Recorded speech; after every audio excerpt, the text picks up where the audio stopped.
अच्छा, इस क्लास में, इस एडिटोरियल में हम लोग समझेंगे कि इंडिया का एनर्जी कंजम्पशन, कितना भारत एनर्जी कंज्यूम कर रहा है, ठीक है, और कितना हम लोग इम्पोर्ट डिपेंडेंट हैं, बाहर से कितना हम मंगवाते हैं। और इसको हमें समझना है पूरा इन्फोग्राफिक्स के थ्रू, पूरा तुम्हारा मैप के थ्रू समझना है, इसको टेबल के थ्रू समझना है।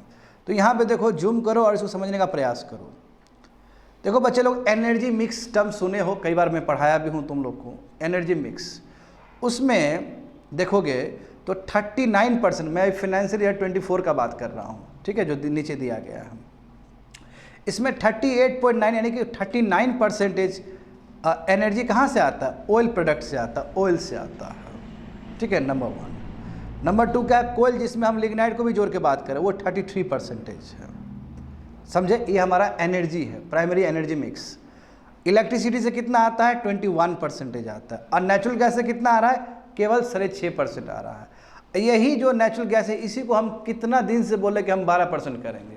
मत देखो, तुम फाइनेंशियल ईयर 19 से लेके 24 तक देखो, 5 से लेके 6 के बीच में ही है, वो कोई बढ़ा नहीं है। तो हम चाहते हैं कि एनर्जी मिक्स में नेचुरल गैस कम से कम 6 से 12% के आसपास जाए। अभी भी 6% के आसपास ही है वो, बहुत साल से। एक चीज़ ये समझ में आया तुम लोग को, ऑयल प्रोडक्ट देखो, अब तुम दोनों ही जोड़ो, 39 प्लस 33 जोड़ोगे तो फिर फजल फ्यूल वाला हो जाएगा। तो कहने का मतलब ये को ऑयल प्रोडक्ट सबसे ज़्यादा डोमिनेट करता है। फाइनेंशियल ईयर 19 में भी 40% था एनर्जी मिक्स में, अभी घट के 39 हुआ है। उस समय कोल कितना था? 35% था, वो घट के तुम्हारा 33% हुआ। तो एनर्जी मिक्स में अभी सबसे डोमिनेंट जो है वो ऑयल है, सेकंड क्या है? कोयल है, थर्ड इलेक्ट्रिसिटी है, और फोर्थ नेचुरल गैस है। समझ गए? तो देखो, ये जो पिक्चर बता रहा है, dependence of nation over a particular fuel, किस पे आप कितना डिपेंडेंट हो। समझ गए ना? The extent to which a particular energy sources need the energy demand. कौन सा पर्टिकुलर, सब जरा कौन सा हमारा एनर्जी डिमांड्स खत्म वो कर रहा है, कंप्लीट कर रहा है? तो वो है तुम्हारा ऑयल प्रोडक्ट, क्योंकि 39% है वो, सेकंड में कोल है। समझ गए ये चीज़? चलो, अब यहाँ समझते, बहुत काम का चीज़ है बच्चे लोग, ये बहुत काम का चीज़ है। यहाँ पे देखोगे, India's import dependence on coal is around 25% and natural gas it is 47%। तो उसे पहले देखो, वो छोड़ दो, वो पहले देखो फाइनेंशियल ईयर 19, फाइनेंशियल ईयर 19 में कितना परसेंटेज डिपेंडेंट थे? 86%। अच्छा, मुझे पहले बताने दो, जब मोदी जी आए थे, बढ़िया सुनना अच्छे से, जब मोदी जी सत्ता पे आए थे 2014 में, तो 2015 का क्या रिपोर्ट था? देखो, वही 2014-15 का क्या रिपोर्ट था। उस समय हम लोग बाहर से जो कच्चा तेल मंगवाते थे वो 78% मंगवाते थे। कितना? 78%। तो उस समय एनडीए गवर्नमेंट ने, मोदी जी ने कहा था कि हम क्या करेंगे, ओवर द पीरियड 10 साल में इसको हम 78 को 68 कर देंगे। 10 साल बीत गया तो 78 से 68 तो नहीं हुआ, 78 से 88 जरूर हो गया। बस समझ रहे हो ना? यानी कि और हम डिपेंडेंट हो गए कच्चा तेल को लेकर। तो वो देखो, साफ साफ तुमको दिखेगा।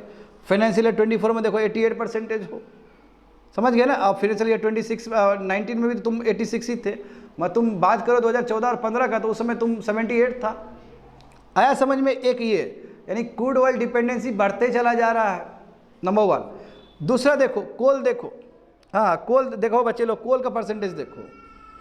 तो हम जानते हैं बच्चे लोग, यहाँ पे ध्यान देना होगा, भारत में कितना प्रोडक्शन होता है कोल का? लगभग 1000 टन्स, 1000 बिलियन टन्स ना? हाँ। उसमें से हम लोग मंगवाते हैं 200 to 250 मिलियन टन्स, बिलियन नहीं होगा, मिलियन टन्स, उतना मंगवाते हैं।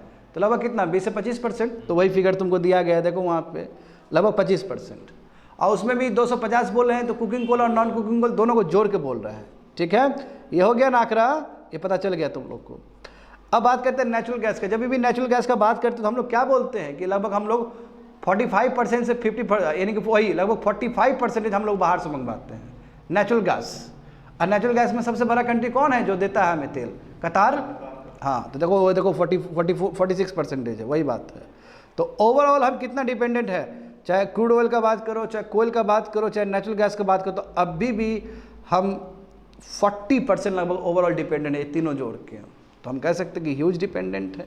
तो net energy import dependence measure the extent to which a country tells on the imports to meet, यानी कितना हमें डिपेंडेंट होना पड़ता है बाहर के इंपोर्ट से अपने एनर्जी को करने के लिए, एनर्जी के डिमांड्स को मीट करने के लिए। तो अभी भी देखो इंडिया बहुत ज़्यादा इंपोर्ट करता है, समझे। तो ये हो गया। तो इसलिए ऊपर क्या लिखा गया है, ऊपर लिखा गया है कि इंडिया अभी भी कोल लगभग 25%, हाँ कोयला लगभग 88%, सॉरी तेल क्रूड ऑयल लगभग 88% और नेचुरल गैस अभी भी लगभग 45% है। आगे बढ़ो, वहाँ पे देखो ये, अच्छा देखो net import of coal oil and natural gas on the rise. देखो अभी राइज हो रहा है, बढ़ रहा है। अभी जब हम लोग बात कर रहे हैं इसका, देखो कोल बढ़ा कि नहीं बढ़ा, वही 250 के आसपास बोल रहे हो ना। यहाँ पे कलर देखो बच्चे लोग, कलर देखो पता चल जाएगा। देखो हाँ 250 है कि नहीं है, हाँ बिल्कुल 250 है। और जबकि क्रूड ऑयल देखो वो भी काफ़ी बढ़ रहा है तुम्हारा, हाँ वही सॉरी पहले क्या था, कोल देखो लगभग वही 250 के आसपास से। और उसके बाद क्रूड ऑयल देखो, क्रूड ऑयल भी बढ़ा है, हाँ क्रूड ऑयल भी बढ़ रहा है, समझे ना। नेचुरल गैस जो लाइन में दिया गया था, नेचुरल गैस भी तो अच्छा खासा है तुम्हारा, 32 है समथिंग, तो बढ़ा है। वही तुम्हारा मिलियन टन्स में दिया गया। और BCM तुम्हारा क्या है, बिलियन क्यूबिक मीटर्स में। तो नेचुरल गैस का बात करें तो हम BCM में बात करें, BCM मतलब 32 BCM है वो, हाँ बिलियन क्यूबिक मीटर में है। और जब हम कोल का बात कर रहे हैं, हम क्रूड ऑयल का बात कर रहे हैं, तो वो हम मिलियन टन्स में बात कर रहे हैं। तो फिर एक बार मैं समझा देना चाहता हूँ तुमको कि कोयला जो मंगवा रहे हैं बाहर से, जो इंपोर्ट कर रहे हैं, तो हम लोग कितना कर रहे हैं, लगभग 200 कर रहे हैं, लगभग 200 to 250 मिलियन टन्स बाहर से मंगवा रहे हैं। और जहाँ तक सवाल है नेचुरल गैस का, तो कितना मंगवा रहे हैं, 32 BCM मंगवा रहे हैं, बिलियन क्यूबिक मीटर मंगवा रहे हैं, समझ गए ना। चलो आगे देखते हैं। अच्छा ये देखो the share of renewable energy in electricity generation, तो शेयर कितना है। तो अभी भी शेयर देखोगे तो थर्मल देखो, हाँ share of different fuel in electricity generation in India. तो हम लोग क्या बात कर रहे हैं, renewable energy, share of renewable energy का। तो यहाँ पे देखोगे हाइड्रो देखो कितना है, लगभग 7% है। और अभी भी देखो हाँ थर्मल कितना है, 78 है कि नहीं है, 78%। अभी बोलते हैं ना हम लोग लूजली कि 75 to 80% क्या अभी भी थर्मल है, तो देखो 78% है। और रिन्यूएबल एनर्जी देखो तो 14%, 14.5% या 15% है। और उसमें सब जरा तुम्हारा सोलर ही कंट्रीब्यूट करता है। तो हाइड्रो को 7 करके देख रहे हैं, हाइड्रो जो बड़ा वाला हाइड्रो है, ये हो गया। आगे देखो share of clean energy in electricity generation is just 22%। यदि रिन्यूएबल एनर्जी का बात करेंगे हम लोग तो केवल 22% है। वर्ल्ड में देखोगे बच्चे लोग तो दुनिया क्या है, टोटल फॉसिल फ्यूल पूरा वर्ल्ड का देखो तो 59% है। चाइना में अभी भी 62% है, क्लीन एनर्जी भी उसमें 38 है। यूनाइटेड स्टेट्स में देखो फॉसिल फ्यूल से भी 58 चलता है, क्लीन एनर्जी भी 42 है। यूरोपियन यूनियन देखो फॉसिल फ्यूल बहुत कम है, 29 है, क्लीन एनर्जी 71 है। इंडिया देखो कॉन्ट्रास्टिंग पिक्चर नजर आएगा, 78% अभी भी फॉसिल फ्यूल से ही हम लोग अपना एनर्जी क्रिएट करते हैं, जबकि क्लीन एनर्जी केवल 22% है। समझ में आया ना। हाँ तो हमसे ज़्यादा तो रसा है, देखो 36% क्लीन एनर्जी में है। ब्राज़ील तो गजब ही हो गया, 90% क्लीन एनर्जी है ब्राज़ील का। तो हम अभी भी क्लीन एनर्जी में बहुत पीछे है। India has the highest emission intensity among major economics, हाँ है कि नहीं है। हाउएवर पर कैपिटा इमिशन तो बहुत लो है बिकॉज ऑफ द पॉपुलेशन। तो यहाँ पे देखो इंडिया, हाँ क्या है तुम्हारा 708 इमिशन इंटेंसिटी है, ठीक है। एमिशन पर कैपिटा देखो ना केवल 1 है हमारा। तो पर कैपिटा देखेंगे, पर कैपिटा इमिशन बहुत लो है।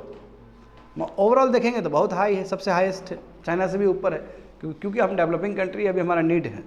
मगर तुम देखो लैविश लाइफ वाला कंट्री सब देखो, यूनाइटेड स्टेट्स देखो लगभग 5 है, वो 5 एमिशन पर कैपिटा है। इसका एक आदमी इतना कर रहा है, और जबकि जो वर्ल्ड का यहाँ पे नहीं दिया, जो वर्ल्ड का जो एवरेज है उससे भी कंपेयर में कम है भारत का पर कैपिटा एमिशन कम है। मगर यदि ओवरऑल कहोगे हाईएस्ट एमिशन में तो इंडिया नंबर 1 है। That's it, completed.